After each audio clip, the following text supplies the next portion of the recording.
there, boys and girls. This is Shaggy. I'm Shaggy from Scooby-Doo. First time to be on Sherbox Cafe. Never hosted before. Don't think I've ever been on the program before. Very honored to be here today, boys and girls. I want to say this. They've asked me to come out here today because, well, Coco Cutie Pants could not host Sherbox Cafe today because of the subject matter. That's right, boys and girls. The subject matter, oh, sorry, Sergeant, didn't see you there, brother. It's okay. Now, the subject matter, boys and girls, is self-control.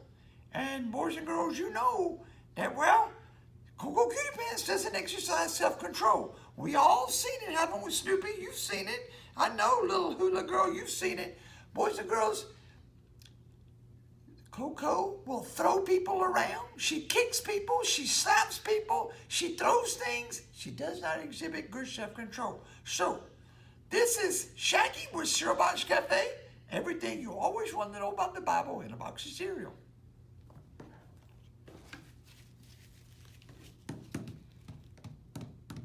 Oh, hello, darling. Oh, hello, darling. How are you? Oh, how are you? Oh, well, I can't complain. Oh, yeah, well, oh, where are your shoes, darling? Where are your shoes? Oh, well, I've just been walking around in the park. Oh, darling, but you need a dress like me. What are you talking about? You got pink hair. What's wrong with my outfit? You got pink hair. Pink hair? You ain't got no shoes, fool. Who you calling fool? Yo, why, yo, mama's so fat, she fell in the Grand Canyon and got stuck. Your mama's so fat, her belt size is the equator. Oh, really? Oh, your mama's so fat. I took a picture of her at Christmas, and it's still printed today.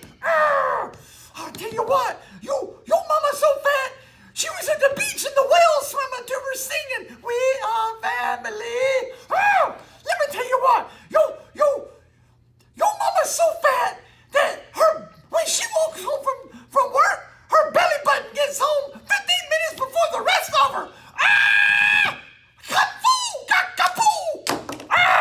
Oh, she's making me angry. Oh, I gotta throw something. Sarge, you're going down. Little hula girl, take this. Come on, dog, you're next. Where's PETA when you need him? Oh, come on, little blue-haired freak. You're out of here. No, not me, little chicken little. Yes, you fool. Oh, I struck out. Don't anybody make me have a bad day again. Where's Shaggy? I'm coming to get you. No. Get away from me. Now listen, we're talking about self-control. I got your self-control right here. I'm calling So Coco Cutie Pants on you. Oh gosh, boys and girls, I knew this was gonna be tough. That girl, she needs some help. Now you know what we put up with sometimes is when Coco Cutie Pants gets in a bad day. Oh, I gotta see if I can get all this cleaned up. There's gonna be lawsuits around here. Boys and girls, if Mr. Marty didn't tell you, Matthew 5:16 says, "Let your good deeds shine for all to see, so that everyone will praise your Heavenly Father." That girl does not have any good deeds, and she is not shining for the Lord. Oh boy, we're gonna get cards and letters from this. Okay, well, thank you, Shaggy. Well, boys and girls, it's good to have you back. Speaking of Shaggy, I feel a little shaggy myself. You know, with the virus and the stay-at-home orders, we can't get our hair cut. And my hair's really been growing. Miss Melody tried to help me with it last night a little bit, but it's just getting longer and longer by the day, boys and girls. Hopefully, before long, Governor Ivey's going to let us get back out to the barber and to the places where we get our hair cut. So, if you noticed our Sherbox Cafe, the word of the day, the lesson in one word is... What do you think it is, boys and girls? What about it, my sloth buddy? The word of the day might be, the lesson in a word is self-control. That's right, boys and girls. We're talking about self-control. Now, the girl in Sherbox Cafe, I don't even know her name, but buddy, she wreaked havoc on all those little spectators there watching that little bit of a cat fight. Boys and girls, I'm reminded in the Bible many times where people were ridiculing God's people. They were mocking one of the prophets. They were they were jeering or teasing at the disciples, or remember when the Spirit came down at Pentecost, everybody was making fun of the disciples. How about Jesus when he was on trial? But I wanted to take two angles. One is Noah. And the Bible doesn't go into detail about what happened while Noah was building the ark, but I can imagine, boys and girls, that when Noah was building the ark, the world is full of ungodly people. The world is full of people that hate. The Bible is full of immorality. The world was full of immoral people. There was one righteous man and his wife and 3 sons and their wives. And I can imagine while he was building that ark, people were looking at him like, what are you building? And he says, God told me to build a boat. God who? What God? A boat for what? There's no water around. And boys and girls, it wasn't just a boat. We know that it was a ginormous boat. Not much unlike if you've ever been on a cruise ship. It may not have been as big as a cruise ship, but you can imagine how big boats can get. And all the time, I can imagine that Noah kept on his task and did not let that sidetrack him. I can imagine that he did not lose his control, lose his temper, and lash out at people. How about Jesus? When Jesus was on trial, when Judas betrayed Jesus in the garden and brought the Roman guards to arrest him. Now remember, it wasn't just Judas and the Roman guards, it was the religious leaders that wanted Jesus dead. The Roman guards were just there because the religious leaders asked them. But when Jesus was on trial early in the morning or late at night with the Sanhedrin court, he didn't answer many questions. He kept cool and calm, and he didn't lose control. One of the answers that he gave, it made the rulers mad. They slapped him. And then with Pilate, he could have told Pilate a lot of things that might have got him off the hook. But you know what, boys and girls? He just remained calm. He did the will of his Father. And then the soldiers beat him. They would punch him and blindfold him and say, if you're the Son of God, if you're God, why don't you tell us who punched you? And stuff like that.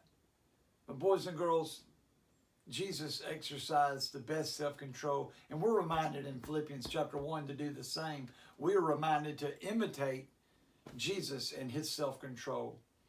Now, boys and girls, there's an urban myth, a legend at the MacDill household. There's a story that's passed around from time to time.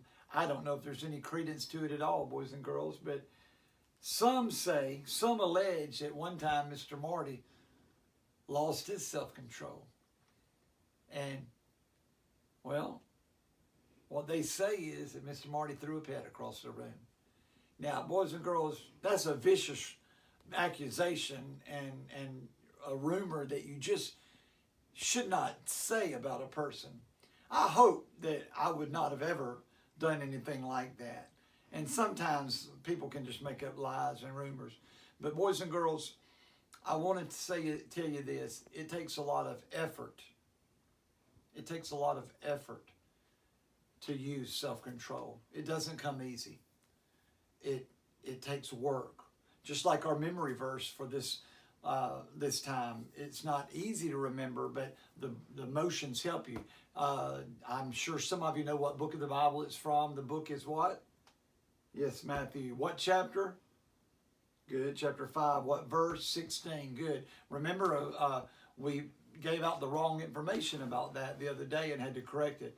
Let your good deeds shine for all to see, so that everyone will praise your Heavenly Father. Matthew 5:16. Thank you for bringing this. Boys and girls, many of y'all know what this is. If you look closely, it is a video game controller. Now, this particular one is from an Xbox 360, but a lot of these game controllers are somewhat similar. Boys and girls, have you ever been playing a video game? I feel like I'm playing a video game right now. Have you ever been playing a video game and you just got so mad you threw the video controller across the room? Well, we had a family member that did that one time. It's the same family member that forgot to bring this the last time I asked him. And you know what, boys and girls, it broke. Now, I don't know if you've ever had to buy one of these, but new, they're about $40 or $50. And we waited a few weeks. We wanted him to get the message, so we waited a few weeks and before we replaced this. Now, I ain't gonna lie to you, boys and girls. I've been playing before, and I just squeezed this thing, and I wanted to just rip it apart, but I didn't. I didn't. I wanted to throw it. But again, you know what? It takes effort. It takes discipline to use our self-control to keep from throwing this thing around across the room. Why don't you practice this week? Why don't you practice this week self-control? You could do it with your brother or your sister if you have one. Now, if you're the older brother and sister, it's going to probably take more self-control because our little brothers and our little sisters really know how to get on our nerves. You might have to have self-control with your pet. Maybe you're doing a project and your cat keeps wanting to jump up on what you're doing, or maybe your dog chewed up one of your toys. Maybe it's playing video games and you're having to use self-control. It's very important, boys and girls, that we learn to let God have His control over our life.